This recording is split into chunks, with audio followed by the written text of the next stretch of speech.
collaborating naman our celebrity dance stars with our P-pop idols. Very much dominant na rin na nakikita na natin na nag-grow yung fan base ng mga P-pop stars natin dito sa Philippines.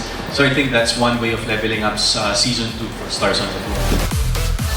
Excited ako na maging part ng show na makita ko yung talento na ibibigay ng mga contestants natin. And bilang ang first love ko yung pagsasayaw, looking forward talaga ako sa maraming bagay.